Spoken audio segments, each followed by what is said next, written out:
Madam Chair, we are now live. Thank you. Good evening and welcome to the Town of Ajax Heritage Advisory Committee meeting for Wednesday, September 9, 2020. This meeting is being held electronically and live streamed on the internet. All staff and committee members are participating by phone or video.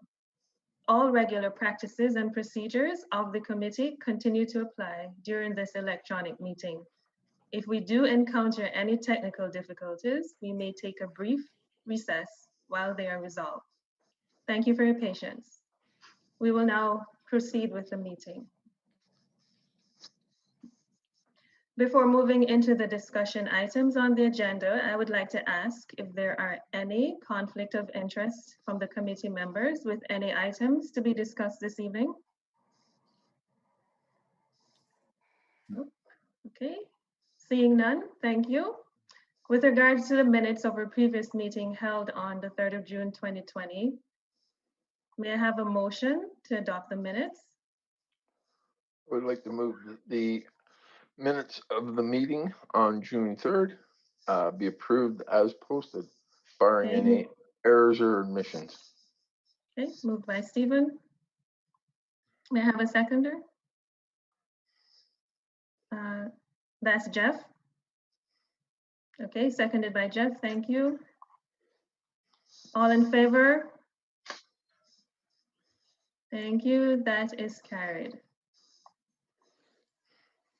We'll now move into the presentation and discussion items. And Mike, if you don't mind, may I hand over to you to take us through items 4.1 to 4.5? Absolutely. You may go ahead. All right.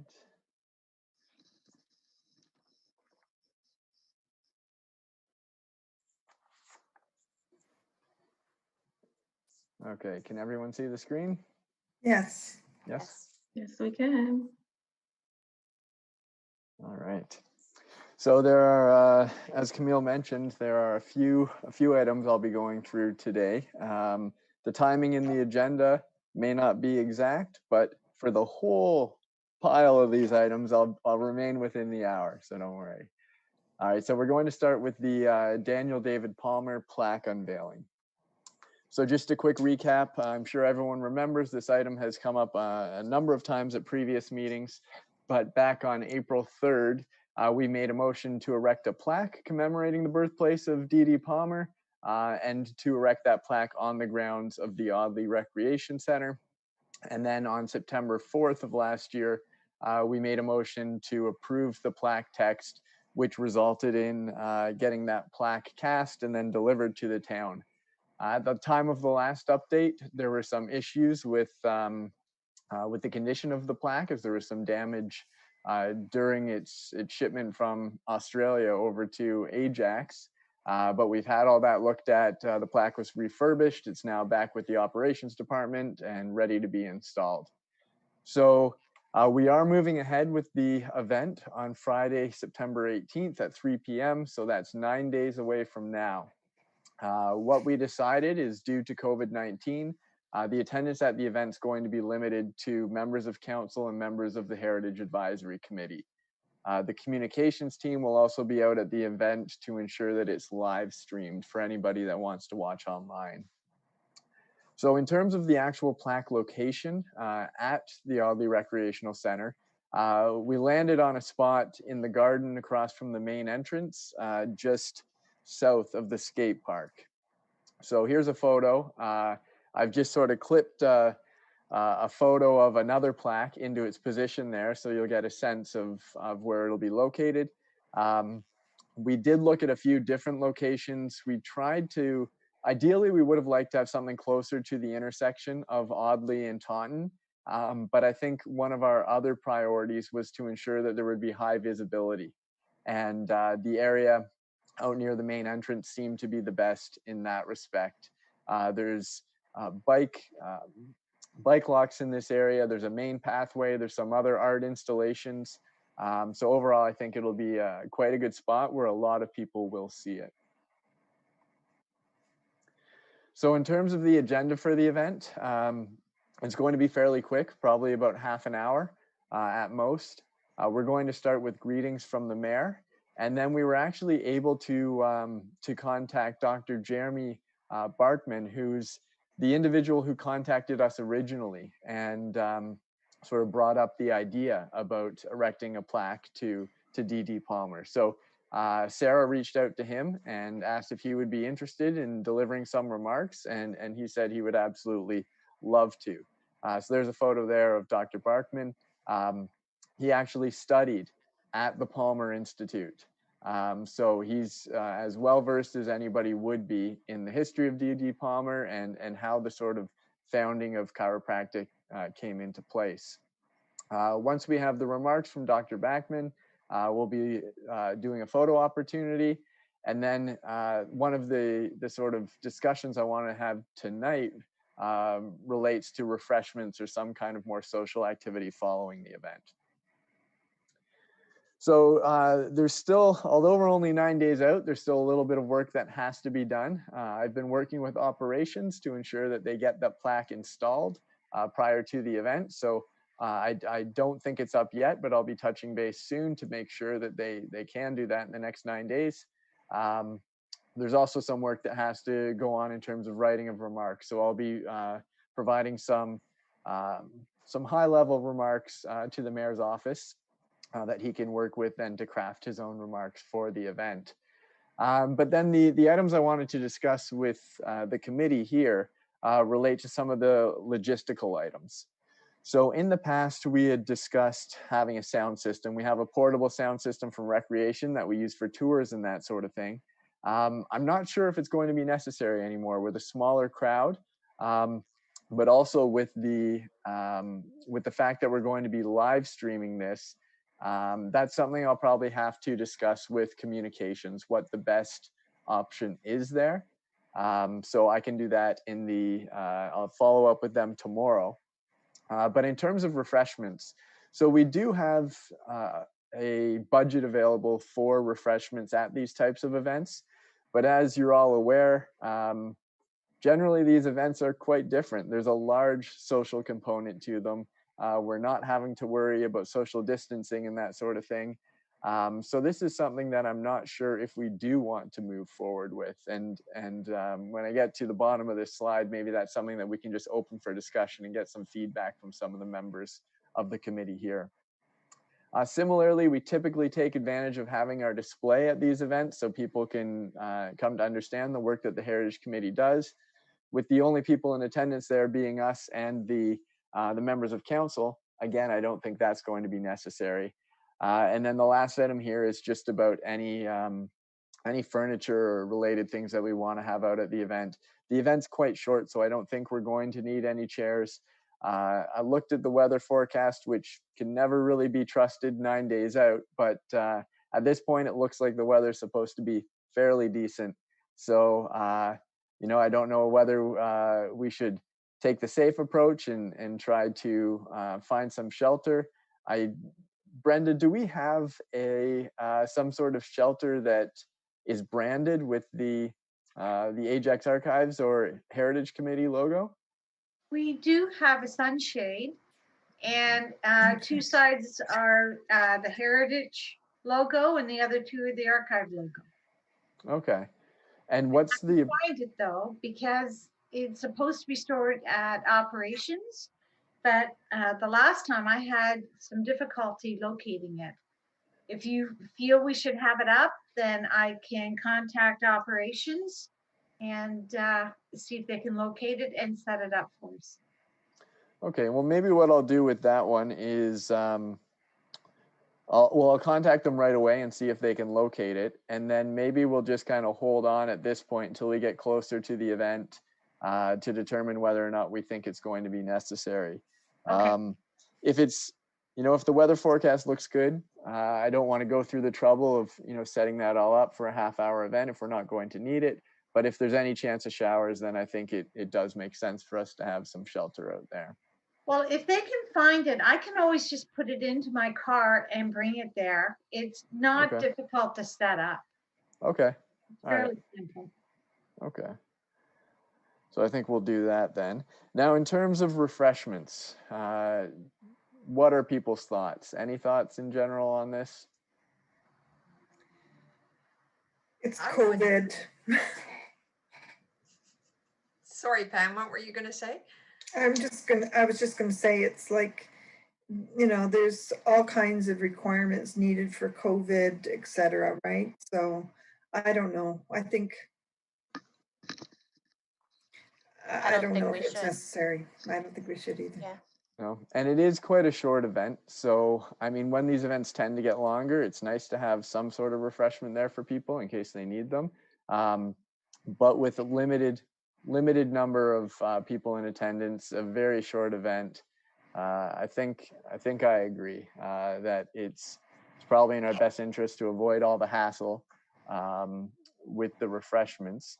Now, in terms of people being able to attend from the committee, it's 3 o'clock, so it's during the workday for a number of people. Is there a sense of whether or not members are going to be able to attend? I'll be I there. think I can make it. I can make it on that day, I think. It's a Okay. maybe for me. Okay, good. So it sounds like, I mean, I don't think we need exact numbers or anything like that, but it sounds like we'll have some representatives from the committee there. So that's the main thing I wanted to ensure. All right. So if there are no questions about that item, I can move on to the next. Nothing. All right, so this one's probably the most intensive of the 5 items that I have to go over tonight, and it relates to the renaming of GRAF SPEE Lane. To graph speed is in the agenda. Oh, is that what it said? That's what it says in the agenda. So just a quick overview. I know some of you are likely aware of the situation and what's been happening relating to this, the name of this street. But for those that aren't, the quick history before we get into the more in-depth stuff is that there's a new development just being, I guess they're finishing construction now off of King's Crescent on the former location of Parkside School. And this is a development being built by Esquire Homes. And the name of the lane, there's one single lane that runs through the condo development, and it's been named GRAF SPEE Lane. And a number of residents have expressed concern with this name because it is in relation or inspired by the name of the Admiral Graf Spee, which was a German warship during World War II. So as a result of some of the concerns that have been expressed to council, on July 27th, I believe it was, council made a motion for staff to begin the process of looking at changing the name to the street. Now, part of that was to reconvene with the Heritage Committee to make sure that any new name as proposed was to the satisfaction of the Heritage Committee. Another component of the council motion was to have hold an open house for the residents of the lane so they can get a better understanding of the history of how this name came to be, but they can also provide some input into the new proposed name.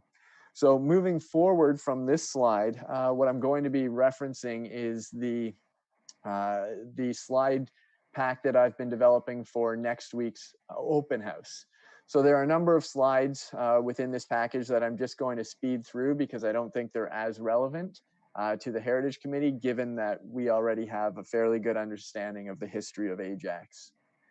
But I think it is important when I start this presentation during the open house for people to understand what our history looks like and how closely the town of Ajax is actually related to World War II history, and the fact that our community really grew out of what was the original Defense Industries Limited Pickering Works on the location of, even where Town Hall is today, but extending all throughout the southern part of the municipality, and how that eventually became the town of Ajax.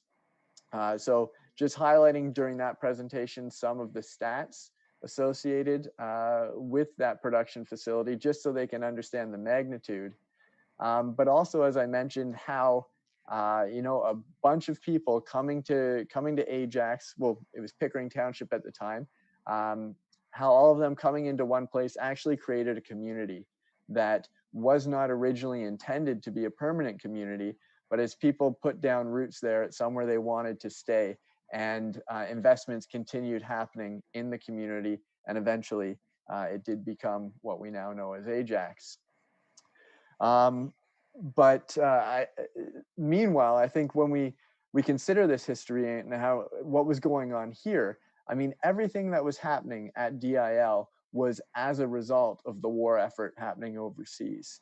And one of the most important events that happened over there was between December 13th and 19th, 1939, when the Battle of the River Plate occurred off the coast of Uruguay in South America. And during that battle, as we all know, there were three Allied warships, the HMS Ajax, Exeter, and Achilles, that began battle with the Admiral GRAF SPEE. So the Allied ships, led by Commodore Henry Harwood, routed the powerful German ship and forced its retreat. So Captain Hans Langsdorff scuttled the Graf Spee to avoid risking the lives of his crew and losing the battle. And this battle was actually seen as a major victory for the Allied forces, especially given it was the first naval combat of the war.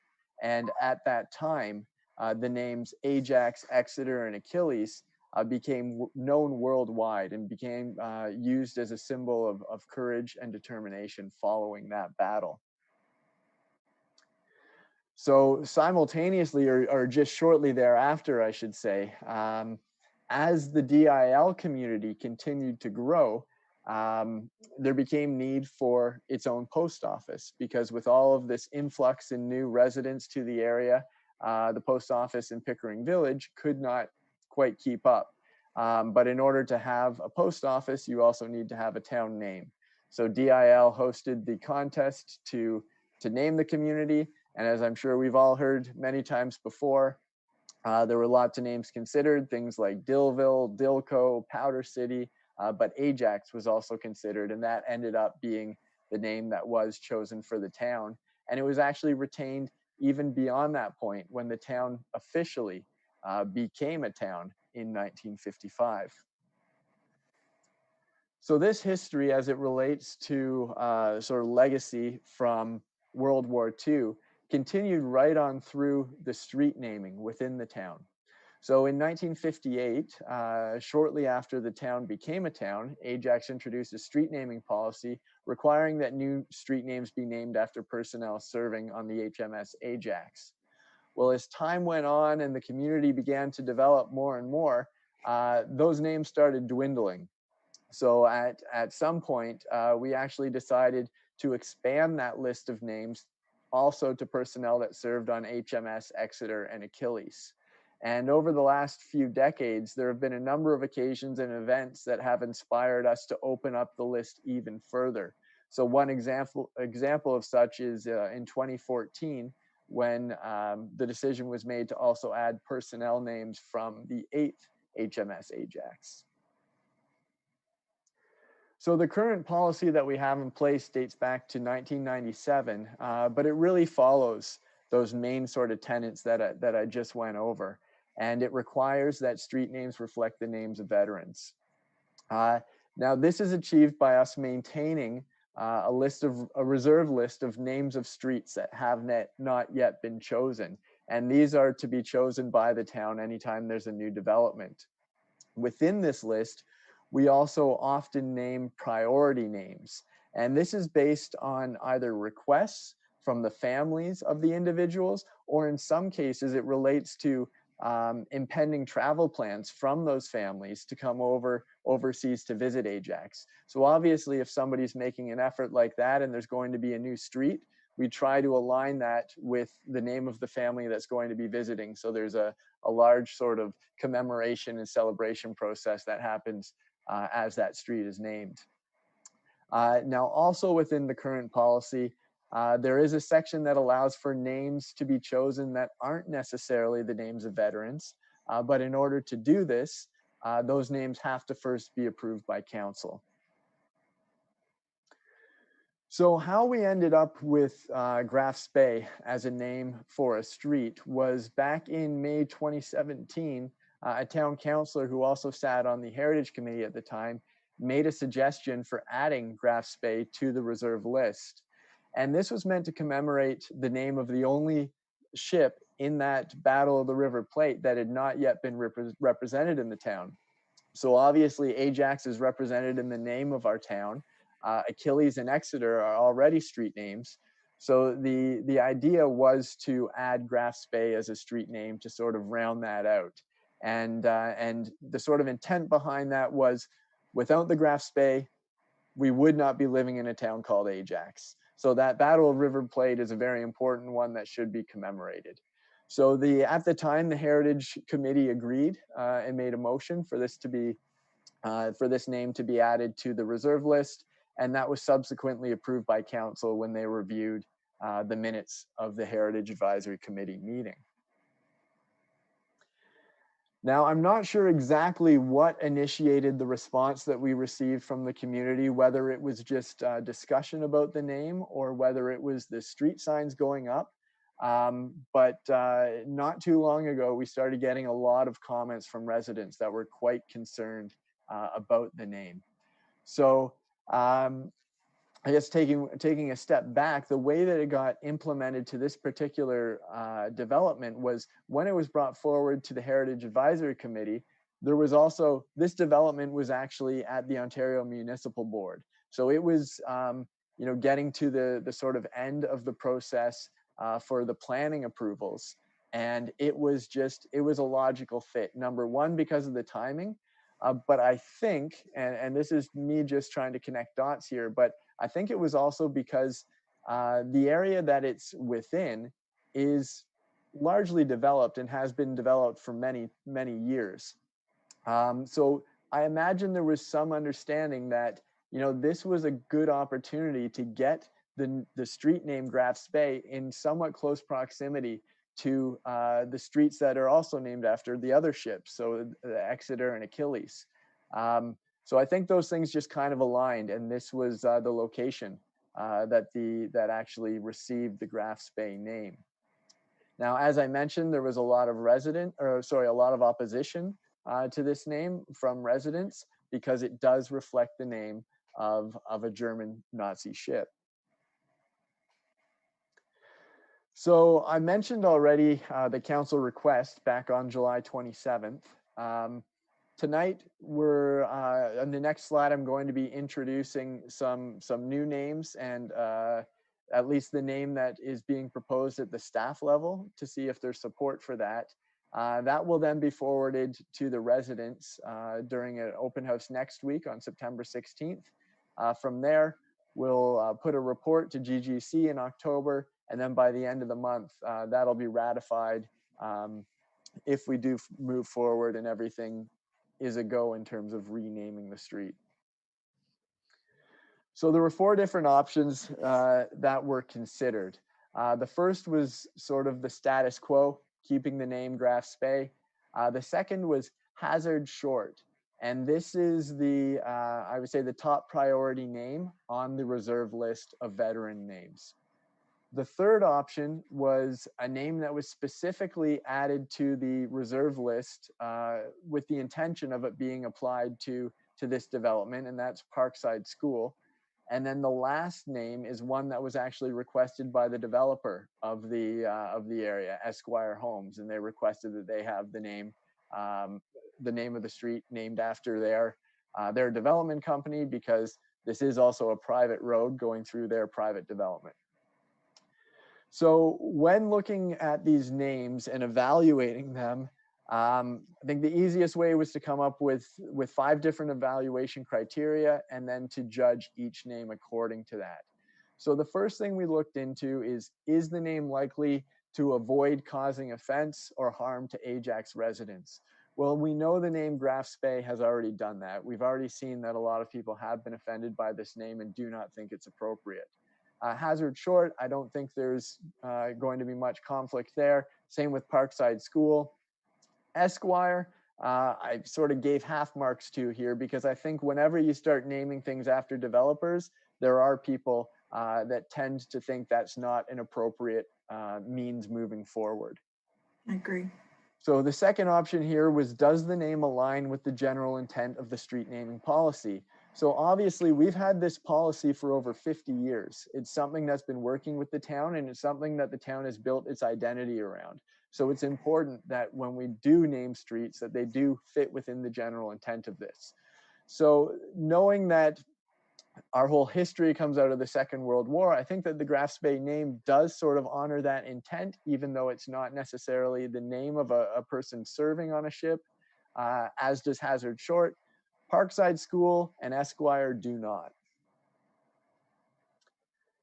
Can the name be implemented without any further council input? So as I mentioned before, any names other than those of personnel serving on ships have to go through a process of being approved by council to get onto that reserve list. GRAF SPEE, HASSARD Short, and Parkside School are already on the reserve list.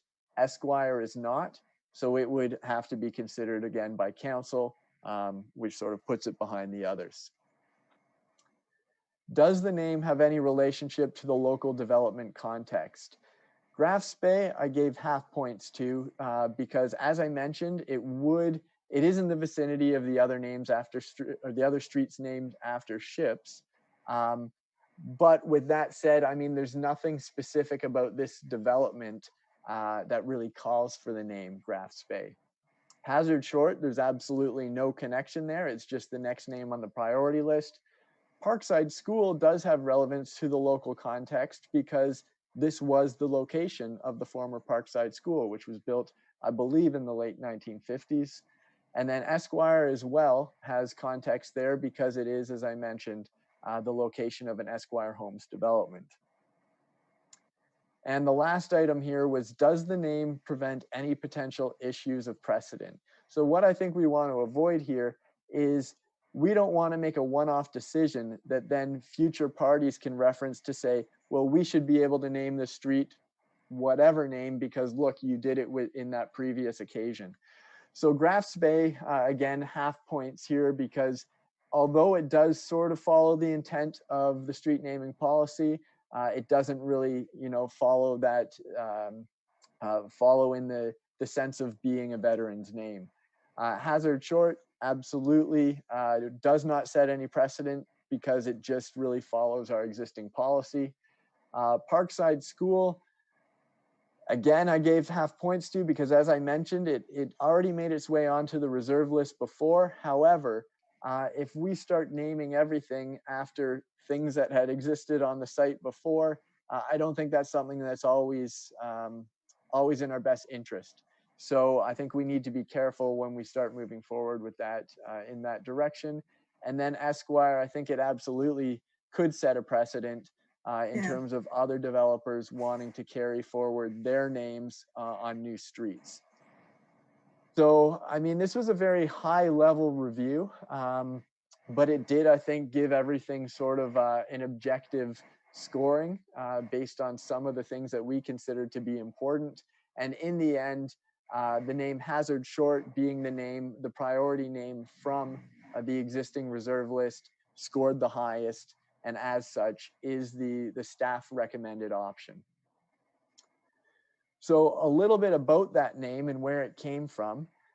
So John HASSARD Short served on the HMS Ajax as a paymaster midshipman from October 1940 to July 1942. So he wasn't actually on the ship during the Battle of the River Plate, but he was present during various other actions during the war, including the Matapan, Greece, Crete, and Malta convoys. He served on the ship and in the Royal Navy for 37 years before retiring as captain in 1977. And his specific name came as a result of a request made to the town back in 1997, and it was added to the reserve list in 1998. It has been a priority name for some time. Unfortunately, Mr. HASSARD Short passed away in 2008. But the name remains up there as a priority name. It was something that was committed to his family. So that's why it remains up there as one of the highest priority names. I have a question, Mike, Sure. whenever you're ready. So has there ever been consideration of naming streets after some of the women that worked in the munitions buildings? I don't believe so to date. Now that's Brenda. I don't know if you have any further information on that. That has never come up to be included in our street naming policy. Okay. Okay, because I mean, I see a potential thing here where, I mean, we have local women that contributed in the munitions plants. A lot of their families would still be around. And although they were not, enlisted, but they did contribute to the war effort, and particularly to Ajax. And I think there's maybe 4 women still alive, I guess. But I'm wondering if that is something that we could consider suggesting at some point, because, it is just the veterans, the men that are getting recognition. And I think that it's down the road, it could be quite a question. I think that's a really good point, and my response to that is twofold. Number one, as a result of all of this and what's been happening with this particular street name, we are going to be looking at revising the street naming policy. So that's something that's going to be happening, I assume, within the next year or so. So that's something that we absolutely could consider at that time. Also, I mean, I think that's a very interesting suggestion. And what we're going to be doing, I think, with the next slide is looking at a motion from the committee. And perhaps that's something that could work its way into that motion. So that would be great, because I do think that there's an equity issue here too, that maybe hasn't been identified yet, but okay. women contributed just Just a point on all this. I went to all the OMB meetings when this came up, and we worked with the builder, and one of the names that came up, we wanted to get it something too, and we actually asked if they name it Louise Johnson Way, or something to yes, dedicate it sort of to the DIL plant in the women's section sort of thing. But I guess GRAF kind of took the contractor. He kind of liked that name too. So it was just, I remember when we were there that those things kind of came up and we talked about them with them. If I could add to that too, what Stephen just said is this year council went to Louise Johnson's 99th birthday party out in front of her home. And at that same time, I received a few emails from her friends and family about considering naming a street after her for her 100th birthday, which would be next year.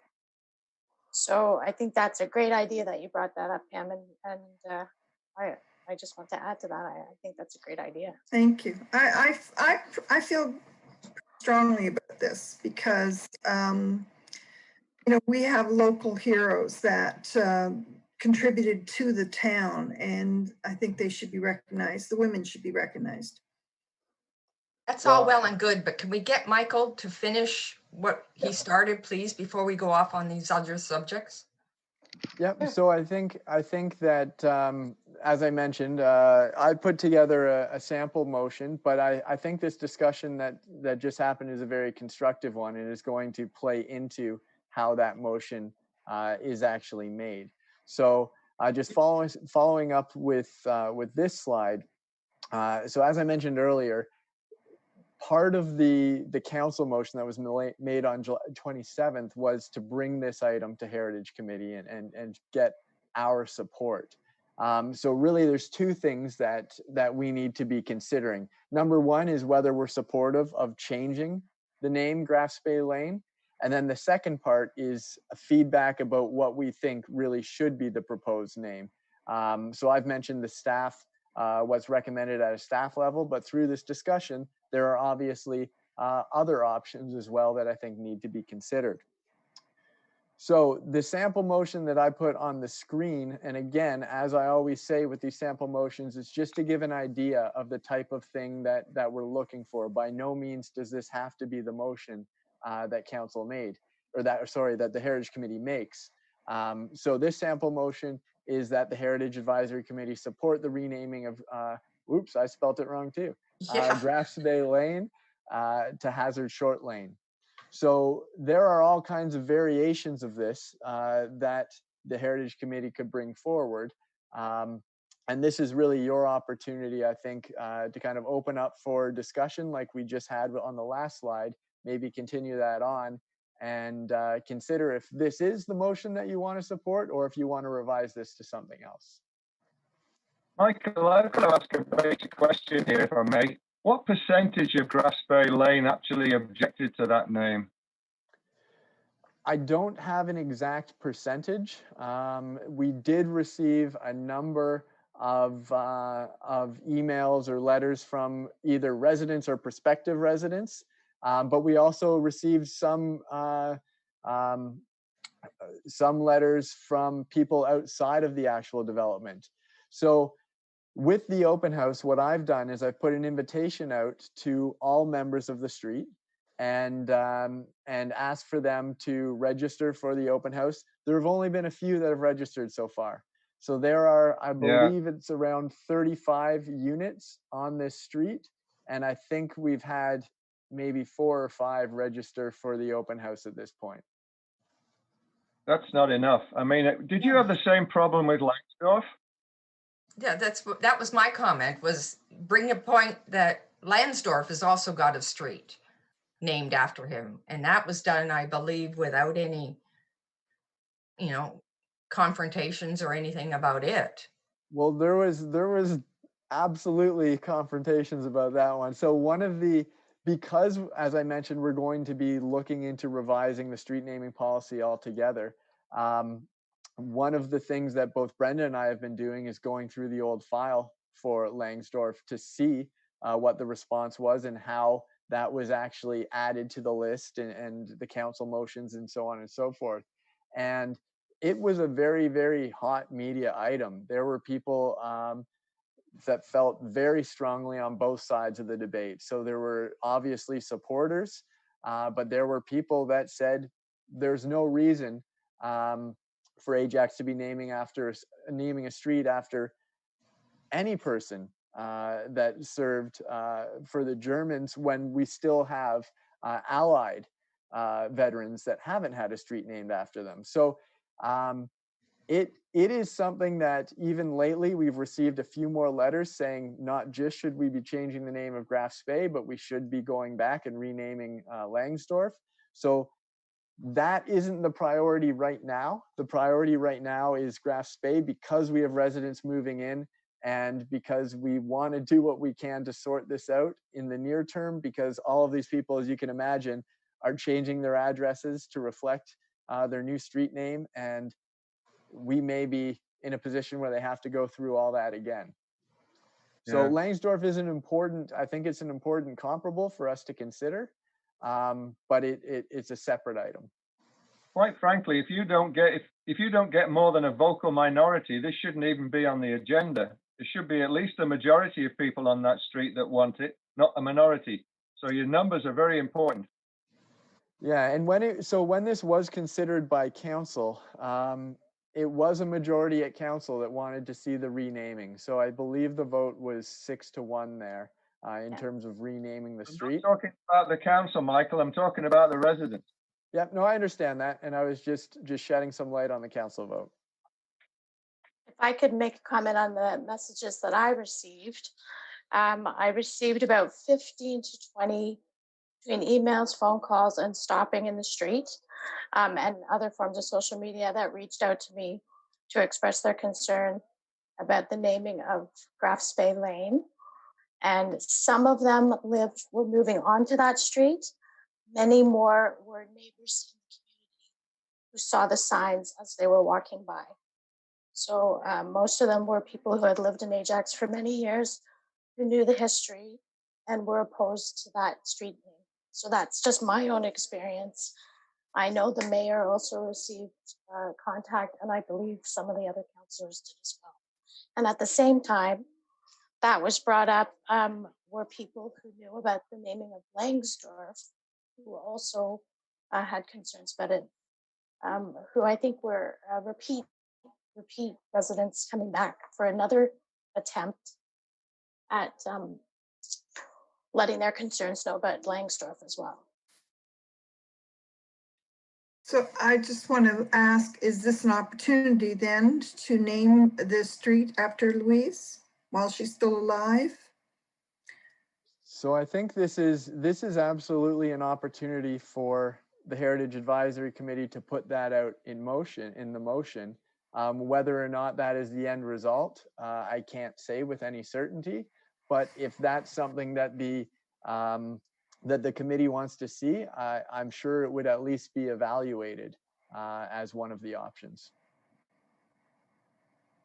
If you want to make the motion, Pam, I'd be happy to second it. Sure, I would suggest that the Heritage Advisory Committee supports renaming of Gaspre to Louise Johnson Lane. Seconded.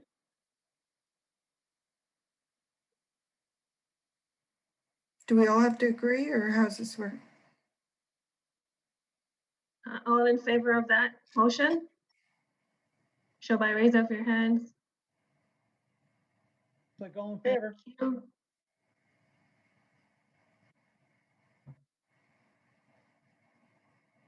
Mike? All right, so did anyone record that vote? Do you need it again?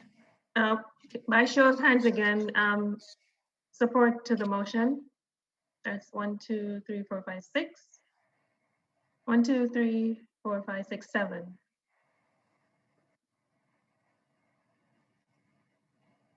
So I would think that would be carried then. That's unfortunate. Why? You can't change history.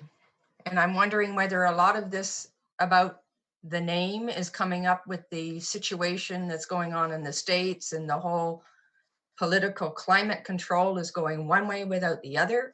Of course, you have to have a winner on one side, a loser on the other. So let's just bury, just let it all lie and give credit to, or not credit, but honor both sides of this battle or war or whatever you want to call it. This is history. You can't change it. You're talking about revisionist history, and there's a lot of that going on. But this is a very small present to the people of Ajax. It's nothing like some of the big things we've been seeing happening in Portland, in Washington. This is just the moment we're in right now, and this is probably the happiest thing we can do. If I could comment on the discussion that happened at that council meeting as well, because it did come up about concerns that we are trying to erase history. And the comments discussed was the fact that, the town of Ajax does an excellent job sharing its history and teaching people about its history. I made reference to the thousands of town of Ajax coffee table books that talk about the Battle of the River Plate and name the GRAF SPEE. Right outside of Town Hall is a big plaque at Heritage Square that talks about the history of Ajax, naming the GRAF SPEE and the battle. We can arrange tours. The cadets I know have gone through it, and other visitors, all the guests that are invited to Ajax can arrange a tour of Town Hall and our town, and also learn history. So I don't think anyone's trying to change it or erase it. It's a matter of, is it appropriate to name a street after a Nazi warship? Which, if I can also state, the church right beside that development, St. Paul's United, is the host church to the local synagogue. So some of the opposition that I received were from members of that synagogue as well. And there's also that marvelous brand new monument at Pat Bailey Square. So that can't be forgotten. And that's the one thing that no one's mentioned, but that thing is right there, front and center. Yep, true. So thank you everybody for all the input on this. I think this does sort of steer things in a different direction, but I think it's in a very good direction, and I think it's something that does need to be considered. I'll report back to the committee as this process sort of unfolds, and I'll make sure that everybody stays in the loop. So Mike, can I ask another question? Do we need another motion to put forward the suggestion of naming streets after the female, the DIL? I don't think at this point, because Okay. as I mentioned, we're going to be looking at the street naming policy as a whole, and that's something that I made note of. So Okay. that's something that I think I'll likely bring up when we get to the point of actually revising the actual policy. Okay, thank you. All right. Okay, thank you everybody. So we did spend quite a good deal of time on that one. So I'm going to skip through as fast as I can on the following 3 items, but ensuring that everybody has a fulsome understanding of what these items are speaking to. So the Heritage Register expansion, just for a bit of history for some of the newer members, because the Heritage Register was a project that I think the previous two terms of this committee really dealt with quite a lot, but the newer members haven't been exposed to. So I just want to go over the sort of basics of heritage again very, very quickly. Within the Ontario Heritage Act, there are 2 ways properties can be designated. One is as an individual property. We have 30 of those designations. And then you can also have a district designation, which is what we have in Pickering Village. But what the Ontario Heritage Act also gives us the power to do is take our non-designated properties. So these are properties that are on what we call the heritage inventory, and add them officially to our heritage register, which is the listing required by law that all municipalities have for their designated heritage properties. And the real benefit of doing this is that it provides a little bit of a buffer when somebody applies to demolish a property that's a non-designated property on the heritage register. So a number of years ago, we took this forward to council, and it was actually defeated at council. They did not want us to add these properties to the heritage register. And what that has done is this has essentially left us in this really strange position where we know these properties have heritage value, but we have no mechanism to really evaluate them when somebody does want to demolish them. And these aren't insignificant properties. This is just a sort of random array of 9 properties throughout the town that are not designated, have no protection against demolition, but they're quite significant properties. So with this in mind, I actually spoke with the mayor last week about opportunities to bring this forward to council again. I wanted to sort of get a sense of where he stood on the issue. And I did that really by using 456 Kingston Road West as a case study. So this is a property that we've spoken about many times, and it's causing a lot of confusion right now because it has no formal protection, but and it's up for sale. So people are calling in pretty much on an everyday basis saying, is this property protected? I say no. Then they say, can we demolish it? And I say, kind of, because technically you can, but I also know that we would have an interest in this property. And if somebody wanted to demolish it, we'd probably have to rush forward a designation to try to prevent that demolition. That process doesn't make sense when we could have something in place that says, as soon as someone wants to demolish one of these properties, that decision goes directly to council. So using this as a case study, I think the mayor got a good sense of the value that the Heritage Register does have And he did say that, you know, he would be open for it to come back to council. So I was originally going to go through kind of the presentation that I provided to him. We'll skip through that. We have talked about this this property at length. But really, I guess the end point that I wanted to settle on here is that there are over 100 properties that are on this heritage inventory list. And I think what we need to do if we want to avoid the situation we had last time where it was defeated is we really need to tighten up this list to only the most significant properties. So last time around, what I wanted to do at a staff level was keep on any property that had any relevance at all, whether or not we wanted to see it preserved in the long term, because, you know, there are lots of properties that may not look that pretty, like some of the old industrial type DIL buildings, and we wouldn't necessarily want to see it preserved because there's not much heritage fabric to actually preserve, but it's got an important story. So I thought that deserved to be on the list. Moving forward, I don't know if that's going to be the case, because some of those properties that are in pretty rough shape, I think we had a number of councillors saying, I can't understand why you would want to preserve a property that looks like that. So I think the idea moving forward is really tighten up that list, bring it back to the committee, make sure everybody's on board, and then when the opportunity arises, try to get this to council for them to reconsider. So any questions before I move along on that one? Nope. Okay. So a quick update on 762 Roslyn Road East, which is the O'Connor farmhouse. So this is the property right on the northwest corner of Lake Ridge Road and Roslyn Road. It's a property that was built, or a building that was built in the 1840s. Very much intact, especially from the view from the road. So this is a very, very significant property. This is one that's designated under Part 4 of the Heritage Act. When you look at this property, you can, over time, there have been a number of additions. So there's obviously the original sort of 1840s mass. There's a later 19th century addition that you can see in the center of the picture here. And then there's some more contemporary additions out the back. So the owners of this property actually want to do an overhaul of the whole house and have come forward with some conceptual plans.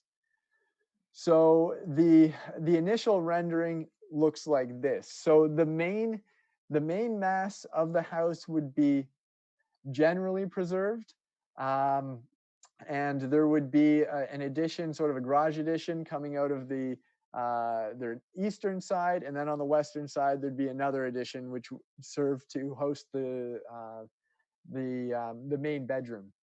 So at this point, I'm working with the architect to try to provide some feedback and try to revise these plans a little bit before they submit it for a heritage permit. My main concerns with the concept at this point relate to the dormers. I think they are, I mean, aesthetically speaking, I think they are quite good in terms of matching the design of the building. However, this front facade is the only elevation of the original house that is untouched. And it is in pretty good condition in terms of keeping its original design and its original fabric. The only changes that have really happened over time relate to the porch. So what I wanted to convey to them is that they should do what they can to keep that original facade as original as possible. And my real concern is with adding windows like this, you're cutting through some important elements of the building. You're removing some of the historic masonry. You're also cutting through the main sill plate of the roof line that's been there for, you know, coming up to 200 years. So it would be a significant change to that building and something that I don't necessarily think is ideal. The porch scale also, this is much larger than the existing porch. And the existing porch is not original, but it does have better proportions in terms of suiting the style of the house. And what you can see here is the apex of that front porch heading above the actual roof line of the main building, which is not ideal. Also, there's some sort of general details that don't really seem to be a good match. And I wanted to spend a little more time looking at historic porches and some of the styles and how everything should be working. So I've sort of held back on those comments, but said, I think that we as a committee and myself as the staff person looking at this will have to do a little more research to see what is appropriate. The architect was willing right away to change the scale of the porch. They brought it down a little bit. I still think that there's more that can be done. At this point, there's nothing for us to evaluate because, as I did say, it is conceptual, and I'm just providing a little bit of feedback to them before they get to that point of providing their permit. So again, just wanted to keep everyone up to date, and I see that Pam has a question. I believe that quite a few years ago, they received a grant as a designated building for those porches. And they had historical pictures. There was quite a bit of conversation about making the porches as close to original as possible. Okay, and I think that No, makes for sure. The front porch for sure, because I remember the conversation and they had to do quite a bit of revision to bring it close to the original. And I think there was some for the side porch too, but they did receive a grant for that. Okay, and that does make a lot of sense because the original designation goes back to 1982, and then there was an amendment shortly thereafter to actually include the eastern porch in the designation. So, so I think that's good, and that's something that I'm going to be in the office tomorrow. I'll try to get a hold of the file for this property and take a look and see what I can find in the hard copy file in terms of any direction that was provided on the porches back then. I'm pretty sure they presented pictures. Okay. All right. So I'll have a look for all of that. And then, like I said, this item will be coming back to the committee for a formal decision once we receive that heritage permit application.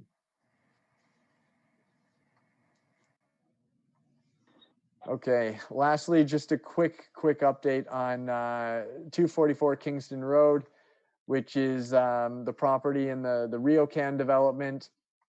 So as we know, they're converting to a restaurant use and adding some mechanical elements.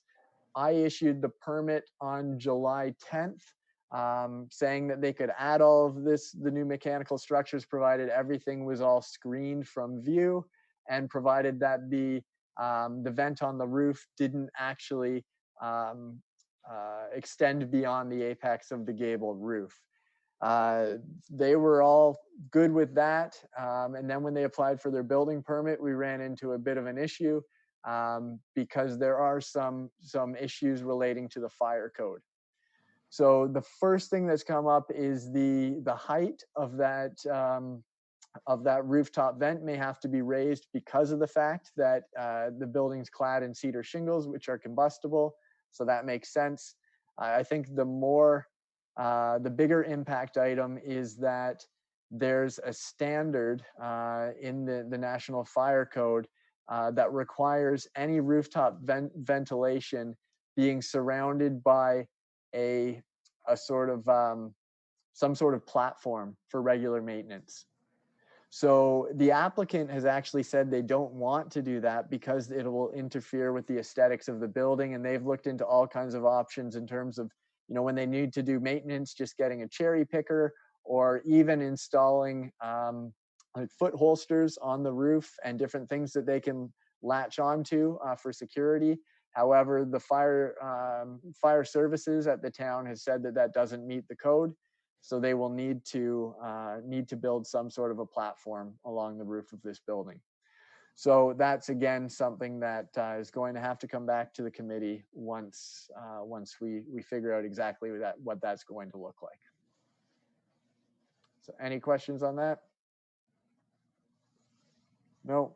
Okay. Just one quick one, Michael. Well, that building, was it moved from somewhere else at some time? It was in this general vicinity, but it was moved to the specific location it's in right now, yes. Yeah, the reason I ask is a buddy of mine and his pals lived in that building in the late 70s, early 80s, and it seemed to be party central for the hospital crowd. And they even had a recording studio in there. because they were all musicians. So it's an interesting history, but it was just surrounded by fields at the time. But he Oh, wasn't wow. sure it was in that location or somewhere else. Okay, yeah, so it was moved to that specific location, but I don't think it was moved very far. I don't know exactly from where, but I think it was a Building- matter of sort Sorry. of hundreds of meters. Yeah, sorry, Mike. The building originally sat more or less in front of the doors of Walmart. Okay. Thank you. All right. Okay, and then Madam Chair, if I could request just to show a couple of photos before we move on. It's an item not on the agenda, but it relates to St. George's Church. I was just out there the other day and they finished the roofing project. Is that okay to take a minute or two? Yeah, sure. Hey, Mike. Yes, go ahead, Mike. Yep. Sorry, I also had a quick question on that. The last meeting we discussed that property on Elizabeth Street. That was that they had. So I just, like, my parents live in that area, so I'm down there quite frequently, and I noticed that it's on sale currently. And I was looking at the listing, and there's no mention of the Heritage District or anything like that in it. Okay. So might be something interesting to pass on to the realtors because I know they were taking offers on the property today. All right. So it you don't want to run into an issue like the last one where they start doing things to the house and then you have to stop them halfway through and then kind of take a look at permits. Right. So right. And this was 10 Elizabeth? Yeah, it's the one that you had on the last one with I don't remember the exact number, but it's the one where they changed the siding on it. Yes. Okay. And they put the black one, and then the red door came up as an issue and things like that. Yeah. So I just wanted to kind of bring that up because it was on the last meeting, and I think it's and then I noticed that it was on sale, and it officially hit the market I think on the weekend, and I noticed today that they were accepting offers. Okay. All right. I will definitely follow up with the realtor there. Okay. Great. So Thank you for that. Go ahead, Mike. all right. So this had been an item that we discussed at length in the past. This was the original roof. I had provided sort of a rendering of what I thought it may end up looking like. This is the finished product. So I think it is quite close to what we were expecting. It looks a little blue in this photo, I think because of the shadow. So I also provided a photo of the other side. So this shows the damage to the roofing, and then this is the finished product here.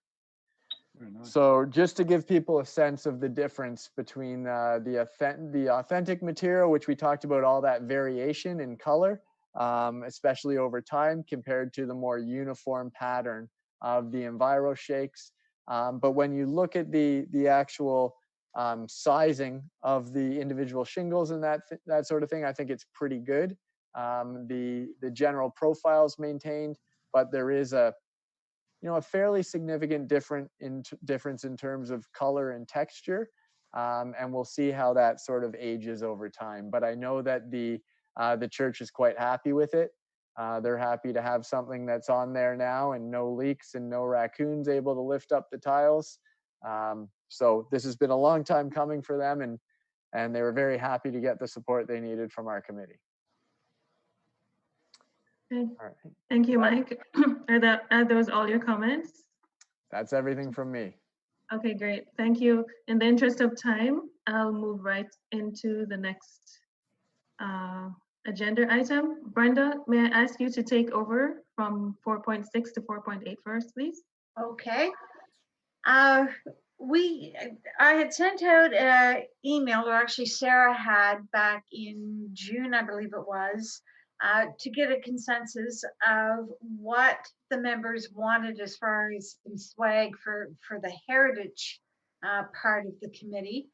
And those that responded really leaned towards the stylus pens. So I want to let you know that there have been 300 stylus pens ordered. I have them in that now have the heritage logo on it. We're almost out of the archive stylus pens, so this is good. And I did reorder the keychains because we were running low of keychains, and the keychains have been quite popular at all of the events. So we will now have the archive keychain and the heritage stylus pen. And I'm really hoping that going forward, we can continue to have the money in the budget to ensure that we can restock these supplies as we start running low. Though this year we haven't used that many of them. And anyone that is attending the DD Palmer plaque unveiling next week, I will ensure that I've got some of the pens there for you. So moving on to the next item, 80th anniversary. So 2021 is the actual 80th anniversary of the opening of DIL. I will be changing the display case and really highlighting DIL in the case. If there are any ideas as far as how we could celebrate the anniversary next year, that would be welcome. And we've got enough time. I think we could come up with something.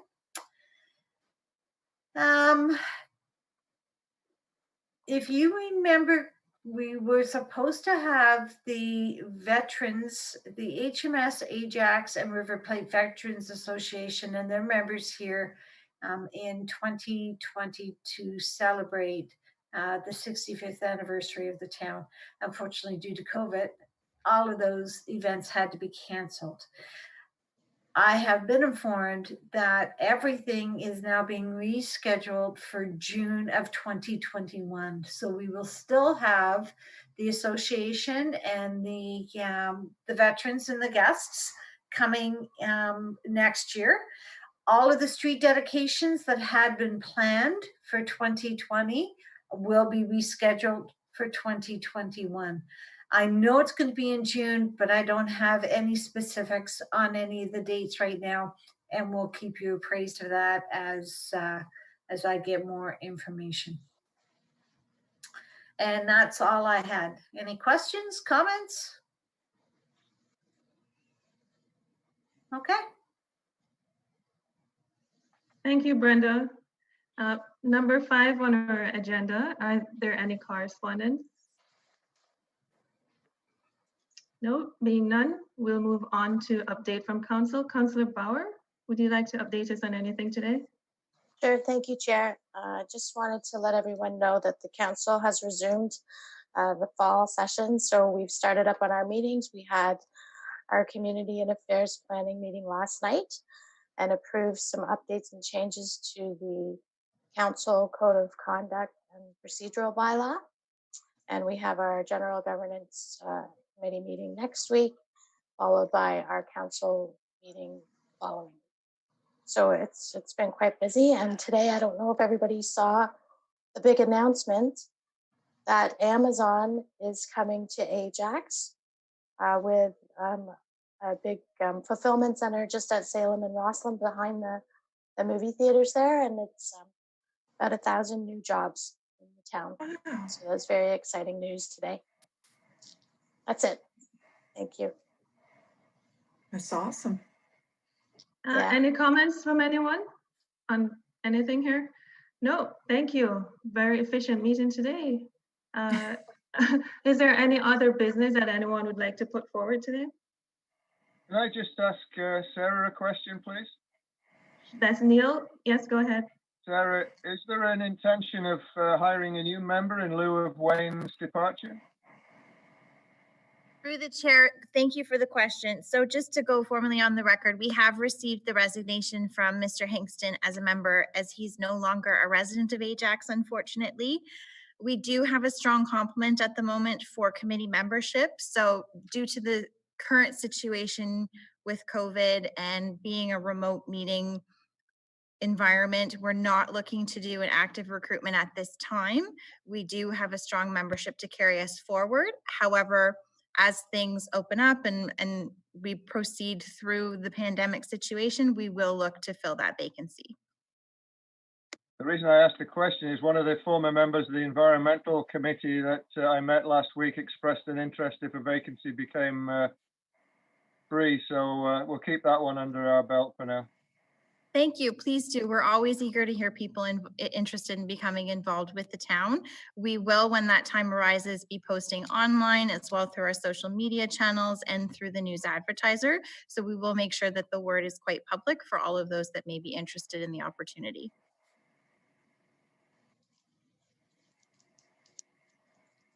Any other business? I have a question. Yeah, go ahead. I had a question. I just wanted to know, when was the anniversary for St. Francis?